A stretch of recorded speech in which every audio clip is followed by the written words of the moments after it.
Next हम पढ़ेंगे Newland law of octave. ठीक है, अब जो डॉबिनियर थे, ठीक है, हमने उनका पढ़ लिया कि उन्होंने करा क्या था, किस तरह का एलिमेंट्स का अरेंजमेंट करा। ठीक है, अब ओके, अब उन्होंने जो एलिमेंट्स का अरेंजमेंट करा, लेकिन हमने उसके ड्रॉबैक्स भी देखे।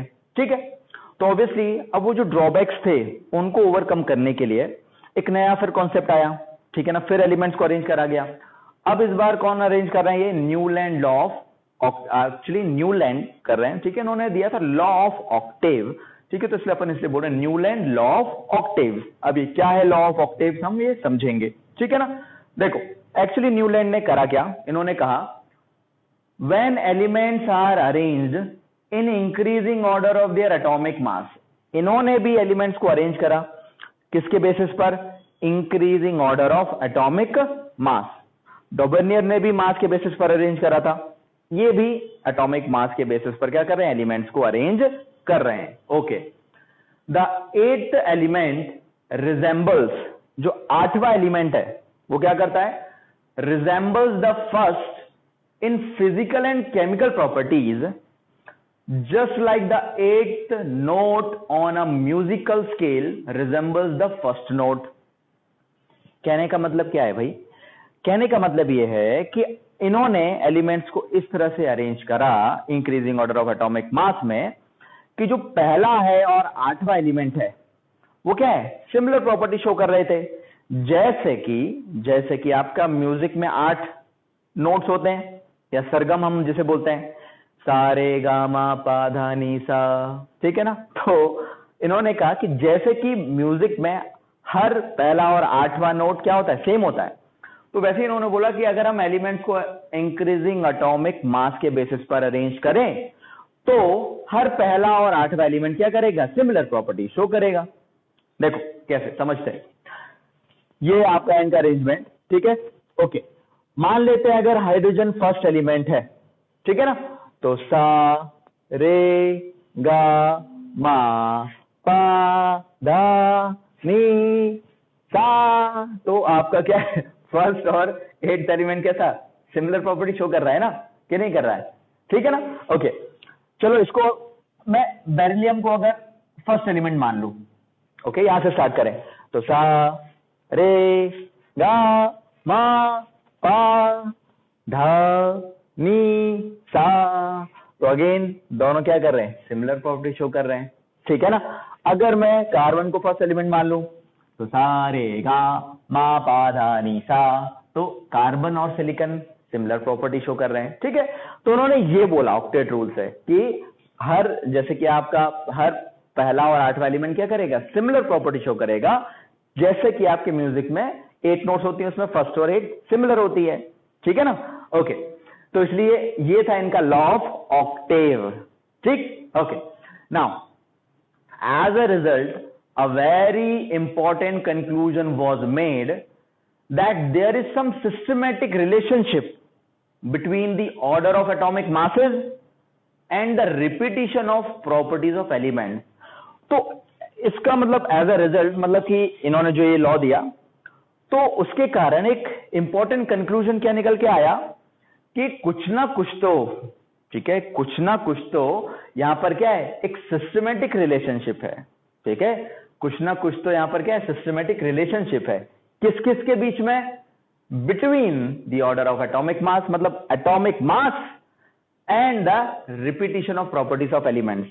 मतलब अगर मास के बेसिस पर एलिमेंट्स को अरेंज कर रहे हैं तो प्रॉपर्टीज रिपीट हो रही हैं, तो कुछ ना कुछ तो यहां पर क्या है? सिमिलरिटी है यहां पर।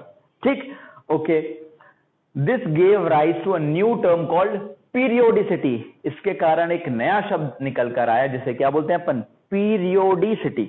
अब ये पीरियोडिसिटी क्या होती है भाई? See, periodicity which signified the recurrence of characteristic properties, वापस से कैरेक्टरिस्टिक प्रॉपर्टीज का रीअपियर होना, okay, of elements arranged in a table at regular interval of a period. कहने का मतलब क्या है भाई?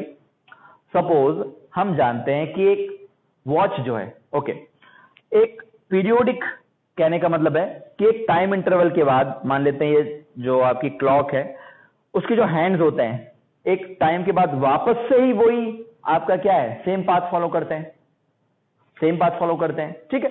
तो यहां पर ये कहा गया कि देखो एक हर एक इंटरवल क्या मतलब जैसे इंक्रीजिंग ऑर्डर ऑफ मास में अरेंज कर रहा हूं, ओके। फिर अगर मैं दोबारा से आपका क्या करूं तो ये क्या हो रहा है, पीरियोडिक हो रहा है ना, कि यहां मैंने अरेंज करता गया एलिमेंट्स, अब फिर दोबारा से यहीं से स्टार्ट करा, फिर दोबारा से यहीं से स्टार्ट करा। तो इस तरह का आपका क्या हो रहा है कि जो आपका जो रीअकरेंस हो रहा है, मतलब कि अब ये देखो सेम प्रॉपर्टी शो करने वाले एलिमेंट एक साथ आ जा रहे हैं, ठीक है ना, एक इंटरवल के बाद आ रहे हैं, मतलब कि एलिमेंट्स को अरेंज करा आपने, फिर दोबारा से अरेंज करोगे तो अब सिमिलर प्रॉपर्टी शो करने वाले एलिमेंट एक साथ आ जा रहे हैं, तो एक इंटरवल के बाद आ रहे हैं ना, कि नहीं। तो उसी को क्या कहा गया, पीरियोडिसिटी। पीरियोडिसिटी मतलब recurrence of characteristic properties of elements arranged in a table at a regular interval of a period.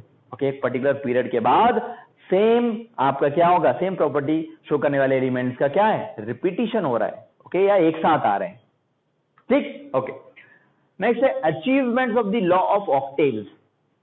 अब ये जो इन्होंने न्यूलैंड लॉ ऑफ ऑक्टेव था, इसके क्या अचीवमेंट थे, ठीक है। अचीवमेंट हम देखते हैं, देखो फर्स्ट है the law of octave was the first logical attempt to classify elements on the basis of atomic weights. Okay, ये जो था लॉ ऑफ ऑक्टेव, ये क्या था, पहला एक लॉजिकल अटेम्प्ट था, ओके, पहला एक लॉजिकल अटेम्प्ट था जिसने क्या करा, क्लासिफाई करा एलिमेंट्स को किसके बेसिस पर, एटॉमिक वेट, जो एटॉमिक मास होता है उसके बेसिस पर, ठीक है ना, एलिमेंट्स को प्रॉपर्ली इन्होंने क्लासिफाई करा। ओके, सेकंड क्या है, periodicity of elements was recognised for the first time. मतलब इससे पहले ये जो पीरियोडिसिटी शब्द जो है, ओके, नहीं आया था, ठीक है ना, तो पहली बार ही क्योंकि पीरियोडिसिटी का कॉन्सेप्ट आया, ठीक है ना, तो इसलिए हम बोल रहे हैं कि जो पीरियोडिसिटी एलिमेंट्स की वो पहली बार रिकॉग्नाइज करी गई, ठीक है ना, कि नहीं। ओके, अब इतने, चलो ठीक है, इनका भी अच्छा एक अटेम्प्ट था, तो अचीवमेंट्स के बाद, लेकिन इनमें भी कुछ खामियां थी, इनमें भी कुछ कमियां थी। तो वो कमियां जो थी वो किसके फॉर्म में आएंगी, डिफेक्ट्स या ड्रॉबैक्स के फॉर्म में। तो defects of law of Octave, तो ये जो लॉ ऑफ ऑक्टेव था इसके भी कुछ डिफेक्ट्स थे। क्या थे वो डिफेक्ट्स, देखो, this law could be best applied only up to calcium. केवल और केवल ये कहां तक ही एप्लीकेबल है, कैल्शियम तक ही एप्लीकेबल है, कैल्शियम के बाद ये जो है एप्लीकेबल नहीं होता है। ये इसका एक इंपॉर्टेंट ड्रॉबैक है। कहां तक ये अप्लाई कर सकते हो, कैल्शियम तक ही, इसके बाद ये फॉलो नहीं होता है, ठीक है। ओके, सेकंड क्या है, newly discovered elements could not fit into Octave structure. अब न्यूली डिस्कवर्ड एलिमेंट जो है वो ऑक्टेव स्ट्रक्चर में नहीं आ सकते, कैसे भाई, देखो, जैसे कि आपका अभी फिलहाल अगर आप देख रहे हो, यहां पर मैंने यहां पर एक स्किप करी एक चीज, नोबल गैसेस। नोबल गैसेस इनके समय पर डिस्कवर नहीं हुई थी, ठीक है ना, ये बाद में जाके डिस्कवर हुई थी, ठीक है। ओके, तो अगर अपन नोबल गैसेस को यहां पर रख दें, फॉर एग्जांपल नोबल गैसेस जैसे हीलियम या फिर नियॉन, ठीक है। ओके, तो अब आप जो है इस ऑक्टेव रूल को अप्लाई करने की कोशिश करो। देखो, अगर मैं लिथियम को फर्स्ट एलिमेंट मान लेता हूं तो इसको सा, रे, गा, मा, पा, धा, नी, सा,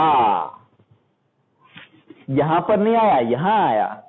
तो फ्लोरीन और लिथियम ये तो बहुत ही क्या है, अलग प्रॉपर्टी शो करते हैं, एकदम नॉर्थ साउथ वाली प्रॉपर्टी शो करते हैं, ठीक है। तो जो कहने का मतलब ये है कि न्यूली डिस्कवर्ड जो एलिमेंट्स है could not fit into the Octave structure. जो नए एलिमेंट्स डिस्कवर हुए, अगर आप उनको इसमें रखने की कोशिश करोगे तो इनका जो ऑक्टेव स्ट्रक्चर है यही गड़बड़ा जाता है, ठीक है ना, कि नहीं। तो यहां पर आपके जो नए एलिमेंट्स हैं वो इस ऑक्टेव रूल को जो है थोड़ा सा सेटिस्फाई नहीं कर रहे थे, तो ये इनका एक ड्रॉबैक, ठीक है भाई। Iron which resembles cobalt and निकल। अब आयरन का है, ठीक है, ये ड्रॉबैक के लिए मैंने बनाया आयरन, ये आपको दिख रहा है यहां पर, और कोबाल्ट और निकल एक साथ यहां आ गए, ठीक है। तो जो आयरन है जो कि क्या है, सिमिलर प्रॉपर्टी शो करता है कुछ कोबाल्ट और निकल जैसी, in properties were placed far from these elements. Okay, तो जो आयरन था विच रिजेंबल्स कोबाल्ट एंड निकल इन प्रॉपर्टीज, इसको क्या करा गया, place far from these element, ठीक है, इसको आयरन को कोबाल्ट और निकल से बहुत ही दूर रखा गया, ठीक है, iron which resembles cobalt and निकल इन properties place far away from these element, बहुत दूर दूर है, कहां वो किस कोने में, कहां ये इस कोने में, ठीक है ना, तो कोई आपका क्या है, लिंक ही नहीं है। ओके, नेक्स्ट है आपका the feature of resemblance of the eighth element when arranged in increasing order of their atomic mass was not successful with heavier elements.